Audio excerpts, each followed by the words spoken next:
else? Let's do a drag.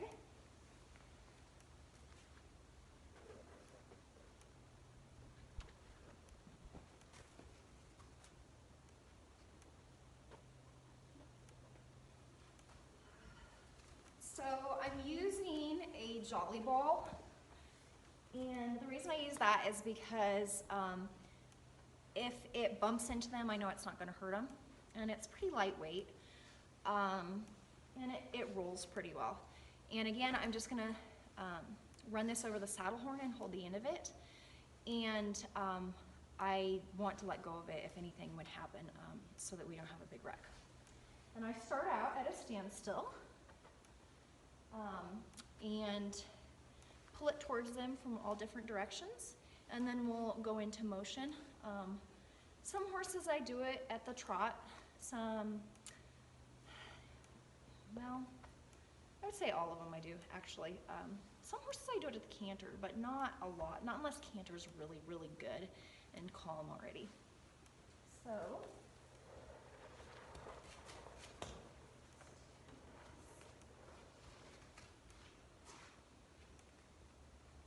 again, I'm being really careful of my coils.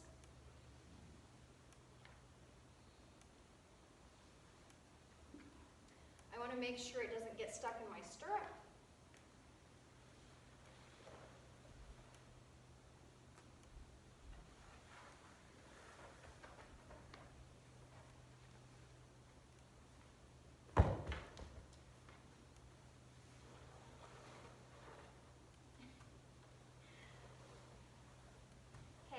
Compared to what he used to do, this is amazing, because he used to just take off and kick everything to smithereens. So, let's do that again.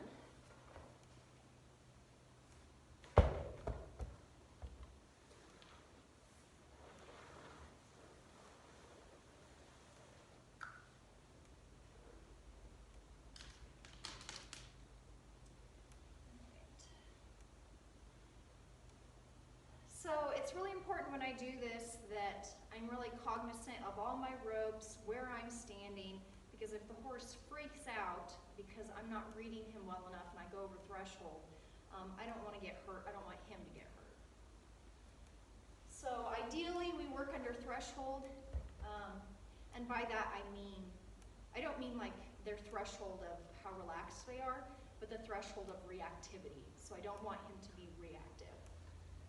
So right now he's kind of going into that frozenness, and that's why I do these simulations in motion as well, because some horses will freeze up like this, but then as soon as you put them into motion and do a simulation, they'll freak out and get reactive. So I'm going to give him a little bit of this, so it's not just right up there next to him. I'm going to put him into motion.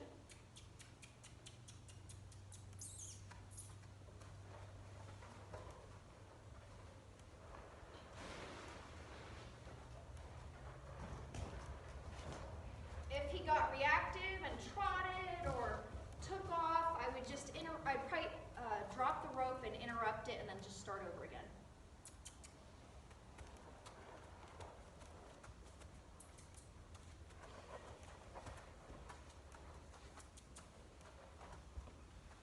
And I get to the point.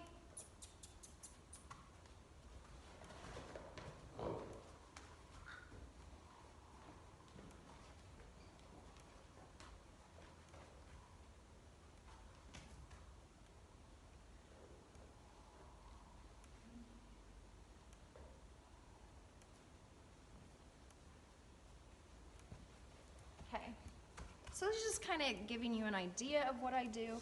Again, this can be really dangerous, working with ropes and you know, when they start going into a flight response, you know, if they do, it can be dangerous. But it's less dangerous than just attaching things to them, which I really try to discourage people from doing, and I know professional colt starters do it all the time. Owners do it all the time. Stop. You know, it only takes one really good vet bill to teach you not to do that. I never had any, you know, injuries like that. I've had some close calls, and it taught me that probably I shouldn't do that anymore, you know. 10 years ago, yes, I was doing that, and learn from my mistakes. Second-hand gold is as good as new. We're gonna do the tarp.